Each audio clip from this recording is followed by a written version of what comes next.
ये आकाशवाणी है। कोविड-19 विशेष कार्यक्रम के अंतर्गत प्रस्तुत है कोरोना वायरस संक्रमण की वर्तमान स्थिति पर चर्चा, जिसे प्रस्तुत कर रहे हैं आकाशवाणी संवाददाता नवीन सक्सेना। इस कार्यक्रम में आमंत्रित स्वास्थ्य विशेषज्ञ हैं डॉक्टर पीयूष रंजन।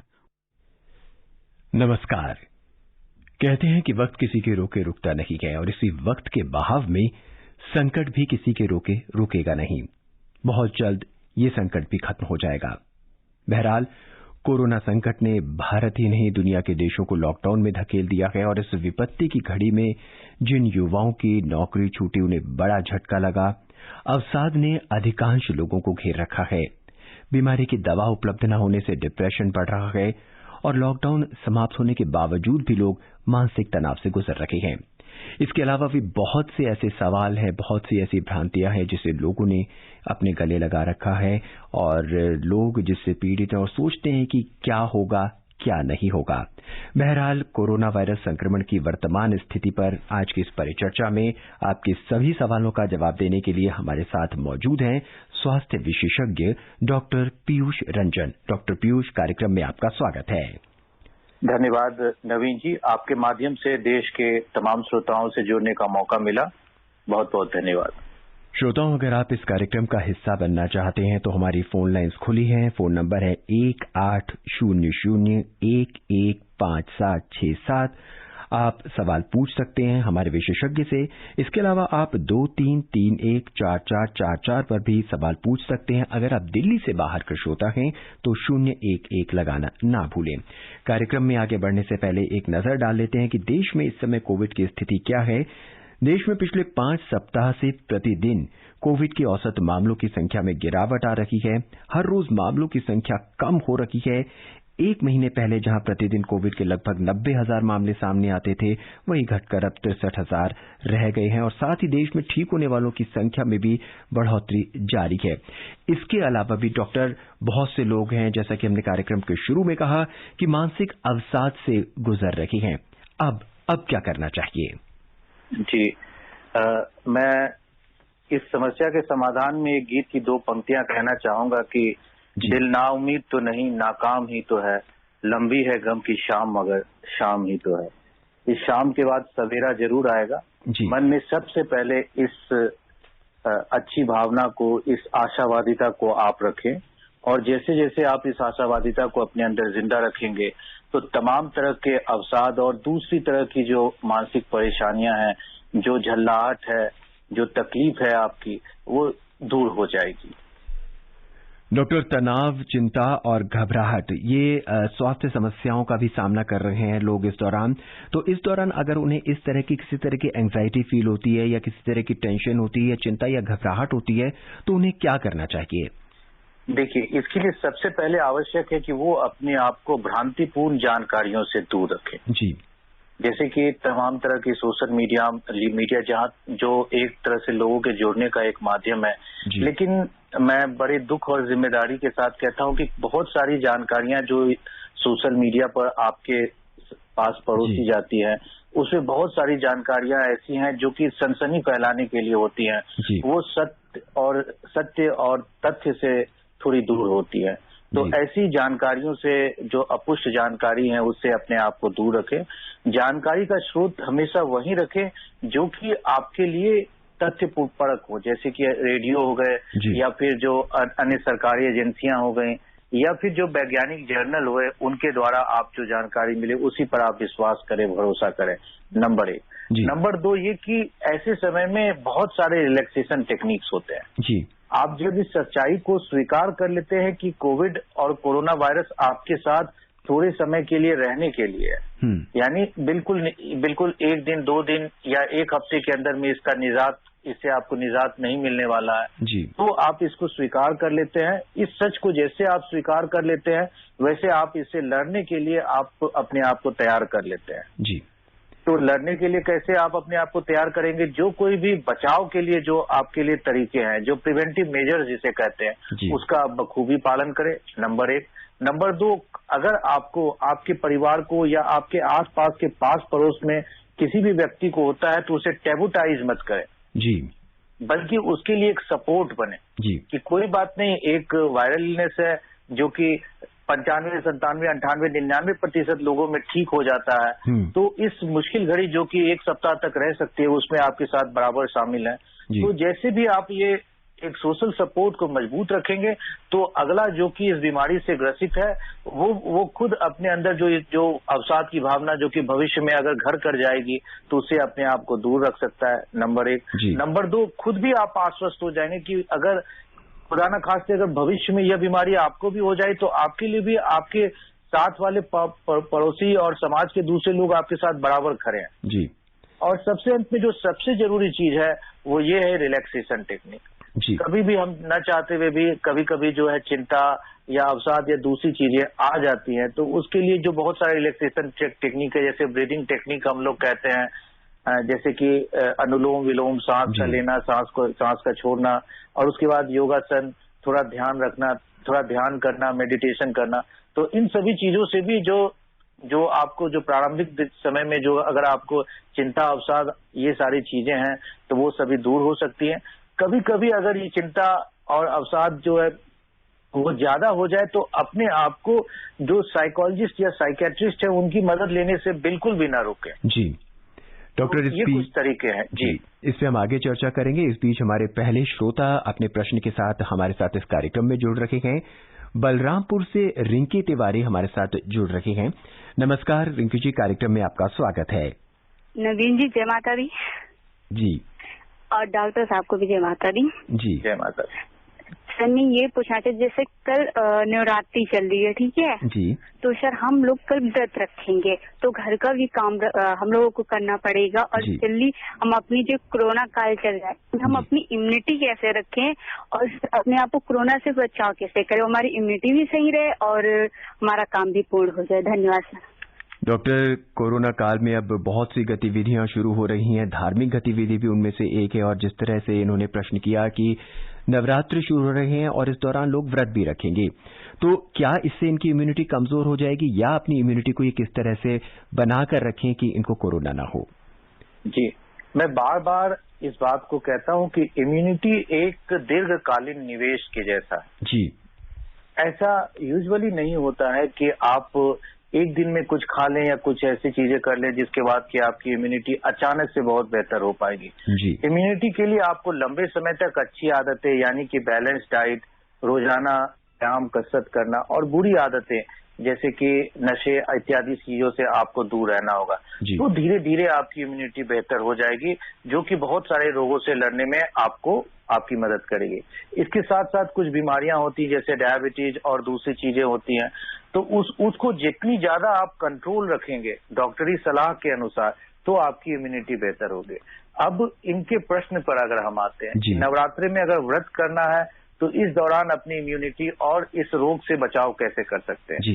देखिए, जहां तक संभव हो लंबे समय तक उपवास रखना या भूखे रहने से अपने आप को बचाएं, क्योंकि उससे जरूर कुछ न कुछ इम्यूनिटी कम होने की संभावना रहती है। तो दिन को व्रत रखें और देवी माँ को याद रखें, और जहां तक हो भोजन को जो सात्विक भोजन है वो जितना ज्यादा संभव हो रेगुलरली लेने की कोशिश करें।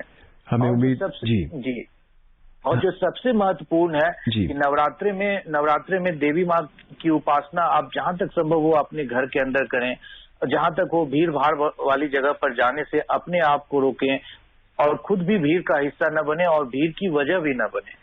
हमें उम्मीद है कि आप डॉक्टर पीयूष के जिन्होंने अभी हमें समझाया कि किस तरह से हमें नवरात्रों में रहना चाहिए, उनकी सलाह को जरूर मानेंगे। इस बीच वाराणसी से मनोज कुमार अपने प्रश्न के साथ हमसे जुड़ रखे हैं। मनोज जी, कार्यक्रम में आपका स्वागत है। नमस्कार सर। डॉक्टर साहब को नमस्कार। नमस्कार। हाँ सर, ये कहें कि 19 अक्टूबर से यूपी में विद्यालय खुल रहे हैं जी, और हम टीचर हैं, तो जैसे बच्चे आएंगे जी, 50% बच्चे अलाउड हैं अभी फिलहाल परमिशन पर गार्जियन की, तो हमें क्या क्या प्रिकॉशन बरतना है, क्या सावधानियां बरतनी है ताकि संक्रमण से बच्चे भी बचे और हम लोग भी बचें? इस विषय में सर डॉक्टर साहब जानकारी चाहेंगे। स्कूल खुल रहे हैं और ये मनोज जी जानना चाहते हैं कि बच्चे आएंगे तो टीचर्स को, अध्यापकों को किस तरह की सावधानियां बरतनी चाहिए ताकि दोनों में से कोई भी संक्रमित ना हो। इस बीच फोन कट गया है। डॉक्टर साहब हेलो हेलो। जैसे ही हमारा संपर्क बनेगा हम आपको फिर प्रश्नों के साथ जोड़ेंगे। इस बीच हम आपको बता दें कि दिल्ली में इस समय कोविड की स्थिति क्या है।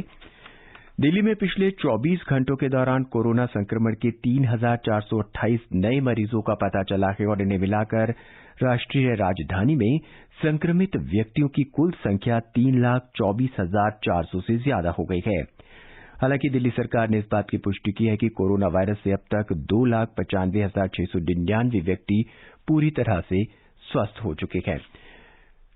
डॉक्टर साहब एक बार फिर हमसे जुड़ चुके हैं। डॉक्टर साहब, प्रश्न ये था कि एक अध्यापक हैं, स्कूल खुल रखे हैं, वाराणसी से मनोज कुमार थे, ये जानना चाहते थे कि स्कूल जब खुल रहे हैं तो अध्यापकों और छात्रों को किस तरह की सावधानियां बरतनी चाहिए ताकि दोनों में से कोई भी संक्रमण से पीड़ित न हो।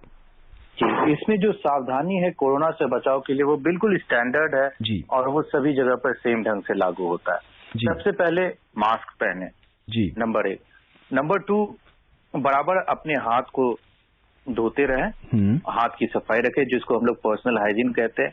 नंबर 3, अगर कोई भी बच्चा अगर उसे अपर रेस्पिरेटरी ट्रैक्ट सिम्टम है, जैसे बुखार हो गई, सर्दी खांसी या ये बदन में दर्द या इस जैसी चीज हो, तो वो उसी स्कूल ना जाए जी। ठीक है, शिक्षक भी इस बात को बच्चों को समझाएं, परिवार के जो उसके गार्जियंस हैं उनको समझाएं कि अगर ऐसे सिम्टम्स हो तो बच्चों को स्कूल ना भेजें जी। और इसके साथ साथ ये हो कि जहां कहीं भी अगर भीड़ भाड़ वाली जगह हो, जैसे कि शौचालय या खेल का मैदान हो, तो वहां पर ऐसी व्यवस्था रखें कि भीड़ कभी भी जमा ना हो सके जी। मेरा ख्याल है कि अलग अलग ये विद्यालयों ने ऐसी दिशा निर्देशिका जारी की है कि जिसमें कि जो प्रार्थना सभा हो या फिर ऐसे जो कॉमन जो असेंबली वाली जो चीज हो, उससे वो लोग ये रोकेंगे। और बच्चों को भी जो है वो स्टैगर्ड वे में उन्होंने ये इसकी व्यवस्था की है। तो इन दिशा निर्देशों का पालन करें। देखिए, कोरोना में जो सबसे ज्यादा जरूरी चीज है वो सावधानी बरतनी जी। इससे घबराए नहीं और लोगों के मन में भी दहशत को ना आने दें जी। यह अगले कुछ महीनों तक कोरोना हमारे साथ रहने वाला है और हम अपने अच्छे प्रैक्टिस के द्वारा अच्छे जो विचार व्यवहार है और अच्छी सावधानियां हैं उनका हम अनुपालन करते रहेंगे तो कोरोना कोई भी बड़ी समस्या नहीं होगी और हम लोग इस पर बहुत जल्द विजय पा लेंगे। लगातार हाथ धोते रहें, मास्क पहने, सोशल डिस्टेंसिंग यानी आपस में सुरक्षित दूरी बनाए रखें क्योंकि कोरोना अभी जाने वाला नहीं है। हमें इसके साथ जीना है तो हमें आदत डालनी पड़ेगी कि किस तरह से हम अपने आप को सुरक्षित रख सकते हैं। इस बीच जयपुर से रामू यादव हमारे जुड़ रहे। रामू जी, कार्यक्रम में आपका स्वागत है। हेलो। हाँ साहब, मैं रामू यादव हूँ, जयपुर झोटवाड़े से बोल रहा हूँ, नेत्रहीन हूँ जी। कहिए। मेरी 83 साल की उम्र है जी और मैं नवरात्रि पहले करता था 9 दिन तक जी। अगर अब मैं इसमें करता हूँ तो क्या मेरे इसके लिए कुछ शरीर के लिए हानिकारक है या कुछ है? और सर्दी का मौसम है तो हम रजाई गद्दा बूढ़े आदमी ओढ़ते हैं तो इनको रखे हुए को कैसे निकाले और कैसे करें साहब? रजाई गद्दे। 83 साल की उम्र है।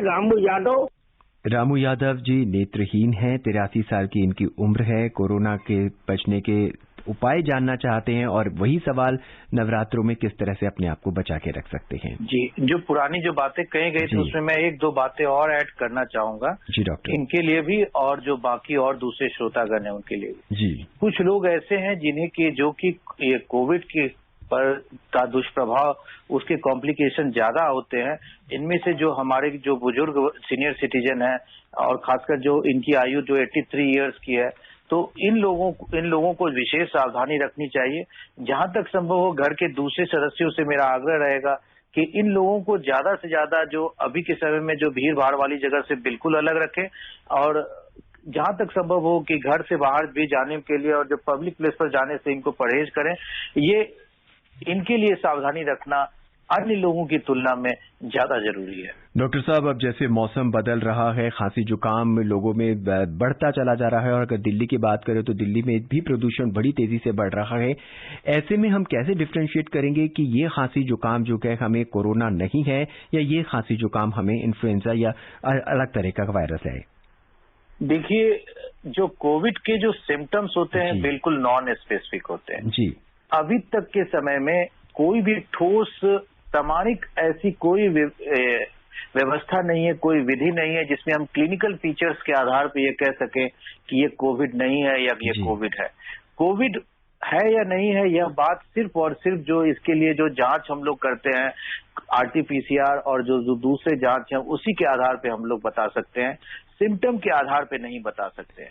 लेकिन इन जनरल अगर हम लोग देखें, अगर आपको किसी भी कोविड पॉजिटिव मरीज के साथ अगर आपका संपर्क हुआ है, अगर आपको बुखार के साथ साथ शरीर में दर्द जिसको कि हम लोग मैलेज कहते हैं, इसके साथ अगर सर्दी खांसी हो रही है, तो फिर आपके कोविड होने की संभावना ज्यादा है।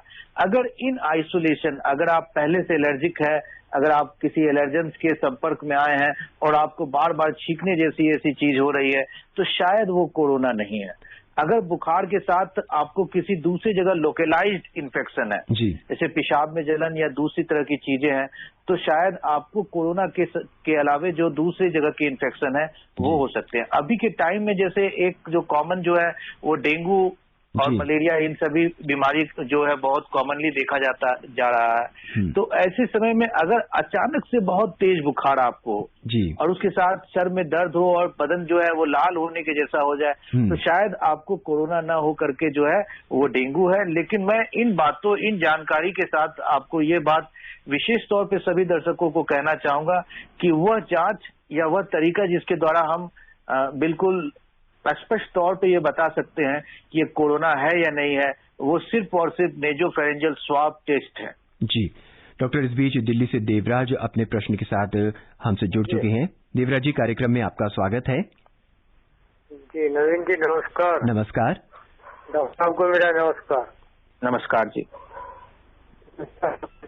कोल्ड वायरस जो है एटमोस्फेयर में पैदा होता है या ठंड लगने से बॉडी में जनरेट होता है, और क्या इसका कोविड से कोई संबंध है? जी, ये कह रहे हैं कि इन्हें ठंड लगती है, थोड़ी कपकपी होती है, सिर दर्द होता है, क्या इसका कोरोना से कोई संबंध है? देखिए, सर दर्द, ठंडा लगना और कपकपी होना ये ब्रॉडली जो कोरोना के जो मूल लक्षण है वो नहीं से उसे मेल खाते हैं। लेकिन जैसे मैंने कहा कि ये सारे सिम्टम्स बहुत सारे बीमारियों में होते हैं और कोई भी ऐसा स्पेसिफिक सिम्टम नहीं है जो कि जिसके द्वारा कि हम शपथ पूर्वक कह सके कि ये कोविड है या नहीं है। वो थोड़े समय तक अपने आप को मॉनिटर कर सकते हैं और अगर फिर भी अगर सिम्टम नहीं जाता है तो वो नजदीक के जो डॉक्टर हैं, जो स्वास्थ्य केंद्र है, वहां जाकर के अपनी विस्तृत और संपूर्ण जांच करा सकते हैं। इस समय आप सुन रहे हैं phone in programme corona virus संक्रमण की वर्तमान स्थिति पर चर्चा। हमारे साथ हैं स्वास्थ्य विशेषज्ञ डॉक्टर पीयूष रंजन।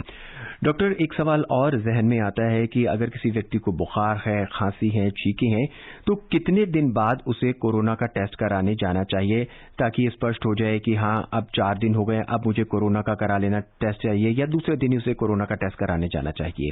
देखिए, इसमें कुछ बातें जो दिन के संबंधित जो बातें हैं इसमें मैं बिल्कुल क्लैरिटी रखे। अगर आपका संपर्क किसी ऐसे व्यक्ति से होता है जो कि कोविड पॉजिटिव है तब आपको 5 से लेकर के 10 दिन के बीच का अंतर, अमूमन 8 दिन के बाद आपको अपनी जांच करानी चाहिए, या फिर उसके पहले जबकि आप सिम्टोमेटिक हो जाए, जैसे कि जो कोविड के सिम्टम होते हैं, बुखार, खांसी होना या सर्दी होना, गले में दर्द होना, बदन में दर्द होना, अगर ये सारे सिम्टम्स होते हैं तो the day when you have turn symptomatic, उस दिन या उसके अगले दिन आप करा सकते हैं। इसके बीच में आपको इंक्यूबेशन पीरियड के गैप की जरूरत नहीं है। इंक्यूबेशन पीरियड आपके वायरस के संपर्क में आने से और जो लक्षण जो होते हैं उनके बीच के गैप को होता है। लक्षण आने के बाद आपको किसी भी दिन का या किसी भी 2-3 दिन या 4 दिन के बीच का इंतजार करने की आवश्यकता नहीं है। जी, इस बीच महाराष्ट्र के यवतमाल से अरुण हमारे साथ जुड़ रहे हैं। अरुण जी, कार्यक्रम में आपका स्वागत है। हाँ जी सर, नमस्ते। मैं पूछना चाहता हूँ डॉक्टर साहब से, जैसे ये वैक्सीन जो है वो हर साल लेना पड़ेगा, बार बार लेना पड़ेगा कि लाइफ टाइम में एक ही बार लेना पड़ेगा? और दूसरा सवाल मेरा था, जैसे पेशेंट ठीक होके कोविड सेंटर से घर पे आ जाता है तो वो कितने दिन बाद बाहर लोगों से मिल सकता है? डॉक्टर साहब, इनके दो सवाल हैं। पहला सवाल वैक्सीन से रिलेटेड है कि वैक्सीन कब आएगा, कितनी बार लेना पड़ेगा, बार बार लेना पड़ेगा, और दूसरा सवाल है कि कोई व्यक्ति जो है कोरोना से ठीक हो गया है, उसकी रिपोर्ट जो है वो नेगेटिव आ चुकी है, तो वो कितने दिन बाद अपने परिजनों से मिल सकता है? देखिए, इनका जो दूसरा सवाल है वो मैं पहले उसका जवाब देता हूँ कि एक बार ठीक होने के बाद, the day when you have turn in symptomatic, यानी बुखार सर्दी खांसी थी, आप ठीक हो गए, तो जो गाइडलाइंस है उसके अनुसार 3 दिन के बाद आपका डिस्चार्ज किया जा सकता है, पहली बात। और डिस्चार्ज होने के 7 दिन के बाद आप वापस जो है अपने काम पर लौट सकते हैं जी। ये एक ब्रॉड गाइडलाइन है, मतलब जो कि जो दूसरे लोग जो हैं उनके लिए। लेकिन जब बीच में जो है, जो किसी स्वास्थ्य कर्मियों में तो ऐसा है कि जब वो ठीक हो जाते हैं उसके 1-2 दिन के बाद ही वो वापस काम पर लौट सकते हैं। तो ये पहली एक बात, ये इनके सवाल का जवाब है। दूसरा, वैक्सीन के बारे में देखिए, अभी तक जितनी वैज्ञानिक शोध हुए हैं उन शोध के अनुसार जो है यह बात लगभग मार्च महीने के समय तक में वैक्सीन जो है वो आम लोगों तक के उपयोग के लिए आ सकता है। वैक्सीन आने के बाद ये पता चलेगा कि आपको उसमें बूस्टर डोज की जरूरत है या नहीं है, उस वैक्सीन की इम्यूनोजेनिसिटी यानी कि वो एंटीबॉडी जो बना पाने की उसकी क्षमता है वो कितनी है और वो कितनी कारगर है, ये तो भविष्य में ही पता चलेगा। लेकिन जब तक वैक्सीन नहीं आता तब तक आपके सबसे बड़े वैक्सीन आपके अपने पर्सनल प्रोटेक्टिव मेजर्स हैं, यानी व्यक्तिगत सुरक्षा के उपाय हैं, जिसमें कि सोशल डिस्टेंसिंग, मास्क पहनना और जो बार बार हाथ को धोना और इन सभी चीजों का अनुपालन जो है वही सबसे बड़ा वैक्सीन है। अमृतसर से गुजीत अपने प्रश्न के साथ हमसे जुड़ रखे हैं। गुजीत जी, कार्यक्रम में आपका स्वागत है। हेलो। गुजीत जी से संपर्क नहीं बन पा रहा है। हम अपने कार्यक्रम को और आगे बढ़ाते हैं। डॉक्टर साहब, यहां हम जानना चाहेंगे कि मार्केट में बहुत से सैनिटाइजर उपलब्ध हैं, बहुत से ब्रांड के सैनिटाइजर उपलब्ध हैं, तो हमें कैसे पता चलेगा कि हमें कौन सा सैनिटाइजर लेना चाहिए? देखिए, इसमें 2 तरह की बातें हैं। अगर आपको हाथ धोने की जरूरत है तो हाथ धोने में आप कम से कम जो है वो 20 सेकेंड तक आप हाथ को धोएं जी। पहली ये बात। आप इसे चाहे तो 20 सेकंड के बाद जो है 40 सेकंड तक भी धो सकते हैं, या इतने समय तक हाथ का धोना जो है वो आवश्यक है जी। ठीक है, ये आप नॉर्मल साबुन और इन सभी चीजों से भी धो सकते हैं। जो सैनिटाइजर की बात है उसमें जो अल्कोहल बेस वाले सैनिटाइजर होते हैं, जिसमें 70% या उससे ज्यादा अल्कोहल रहते हैं, तो वो सारे उन सभी चीजों को आप देख करके अगर करते हैं तो वो ठीक रहेगा, वो इसके लिए जो है वो ठीक रहेगा। ओडिशा से बुल्लू पटनायक हमारे साथ जुड़े हैं फोन में। हेलो बुल्लू जी। हेलो बुल्लू पटनायक, क्या आप हमें सुन पा रहे हैं? संपर्क नहीं बन पा रहा है। डॉक्टर साहब, सीरो सर्वेक्षण के बारे में आप हमें बताइए कि सीरो सर्वेक्षण क्या होता है, इससे क्या लाभ है और इससे क्या निष्कर्ष निकलता है? जी, सीरो सर्वेक्षण के बारे में मैं आपको बताना चाहूंगा कि सीरो सर्वेक्षण एक कम्युनिटी बेस्ड टेस्ट है, जिसके द्वारा कि हम ये पता करने की कोशिश करते हैं कि कितने ऐसे लोग हैं जिनमें कि इस वायरस के साथ एक्सपोजर हो चुका है जी। ये किसी भी तरह से डायग्नोसिस की टेस्ट नहीं है, यानी जिन लोगों में पॉजिटिव है वो ये उसकी पॉजिटिविटी से ये नहीं पता चल सकता है कि यह व्यक्ति अभी कोरोना से ग्रसित है। तो this is not a test for diagnosis, this is the first point. The second point, इसकी यूटिलिटी यही है कि अगर हम ये देखने की कोशिश करते हैं कि इस पर्टिकुलर कम्युनिटी में कितने ऐसे लोग हैं, कितने प्रतिशत ऐसे लोग हैं जिनमें कि वो ये कोरोना वायरस से जिनका कभी आज या फिर उसके निर्दिष्ट समय से पहले जो है वो एक्सपोजर हो रखा था। तो यही सीरो कन्वर्जन या सीरो सर्विलेंस है। राम नरेश जी हमारे साथ जुड़े हैं राजगढ़ से। नमस्कार राम नरेश जी, कार्यक्रम में आपका स्वागत है। जी, मैं कटारिया खेड़ी जिला राजगढ़ मध्य प्रदेश से राम नरेश बोल रहा हूँ। डॉक्टर साहब नमस्कार, और घोषक जी को भी नमस्कार कह रहा हूँ। जी नमस्कार। मेरी जिज्ञासा ये है जानने की, जैसा हम आकाशवाणी के माध्यम से जो जिंगल प्रसारित होते हैं, विज्ञापन उनमें बताया जाता है कि संक्रमित व्यक्ति छींकता है या खांसता है तो वायरस हवा में फैलता है जी। तो हमें 2 गज की दूरी बना के रखनी चाहिए, ठीक है, अच्छी बात है। लेकिन हमें मान लीजिए आदमी का पता नहीं है वो संक्रमित है या नहीं है, और वो ना ही छींक रहा है ना ही खांस रहा है, क्या वो हमसे बात कर रहा है तो उसकी सांसों के द्वारा, उसकी जो बात करने से जो सांस निकलती है, हवा हम होती, क्या उससे भी हमें संक्रमण हो सकता है क्या? डॉक्टर साहब ये जानना चाहते हैं कि इन्हें नहीं पता कि जिस व्यक्ति से संपर्क में आ रखे हैं वो कोरोना संक्रमित है या नहीं है, लेकिन अगर वो बात करता है तो क्या कोरोना वायरस इनको घेर सकता है? जी, ये बड़ा ही महत्वपूर्ण प्रश्न इन्होंने पूछा है। देखिए, कोविड के जो कोई स्पेसिफिक सिम्टम नहीं होते हैं और बहुत सारे जो कि 20 से 25-30% ऐसे भी लोग होते हैं जिन्हें कि हम लोग एसिम्टोमेटिक कोविड वाले कहते हैं, यानी उनके सिम्टम इतने कम होते हैं कि दूसरे की बात तो छोड़िए, खुद उन्हें भी नहीं पता होता है कि वो कोविड से ग्रसित है। तो आज के समय में ऐसे लोग जो कि बात करें या खांसे या छींके या नहीं भी करें, और अगर आप उसके नजदीक हैं तो फिर जरूर उनकी सांसों से जो है वो कोविड जो है वो फैल सकता है। हालांकि इसकी संभावना जो है, जो फ्रैंक सिम्टम वाले केसेस होते हैं उनसे कम रहता है। तो आज के समय में ये जरूरी है कि हर व्यक्ति जो कि सोशल गैदरिंग में जाए या कहीं दूसरे व्यक्ति के संपर्क में आए तो खुद भी मास्क पहने और सामने वाले व्यक्ति को भी प्रोत्साहित करे कि वो भी मास्क पहने, क्योंकि सिम्टम है या नहीं है यह बात कोई भी बिल्कुल पक्के तौर पर नहीं कह सकता है। इसलिए मास्क पहनना और 2 गज की दूरी जो है ये बिल्कुल जरूरी है। वर्धा से लीलाधर कार्यक्रम में जुड़ रखे हैं। लीलाधर जी, कार्यक्रम में आपका स्वागत है। हाँ सर, नमस्ते। आप दोनों को भी मेरा नमस्कार। लीलाधर चोपड़े, कारंजा कारगी डिस्ट्रिक्ट वर्धा से बात कर रहा हूँ। जी कहिए, क्या सवाल है आपका? सर, मेरा एक सवाल है कि सोशल मीडिया के जरिए और कुछ प्राइवेट न्यूज चैनल के जरिए देखा है कि अमेरिका में एक बार इन्फेक्शन होने के बाद में कुछ लोगों को दोबारा इन्फेक्शन हुआ है, तो क्या भारत में भी ऐसी बात हो सकती है? और दूसरा ये मेरा एक सवाल है सर कि आजकल जो भारत में जो इतने जो लोग कम जो दिखाई दे रहे हैं, तो उसके पीछे रीजन क्या है? डॉक्टर साहब, भारत में जो कम लोग अब आ रहे हैं उसके पीछे रीजन क्या है? और अमेरिका में कह रहे हैं कि उसके बावजूद भी लोगों को इन्फेक्शन हो गया है, तो उसका रीजन क्या है?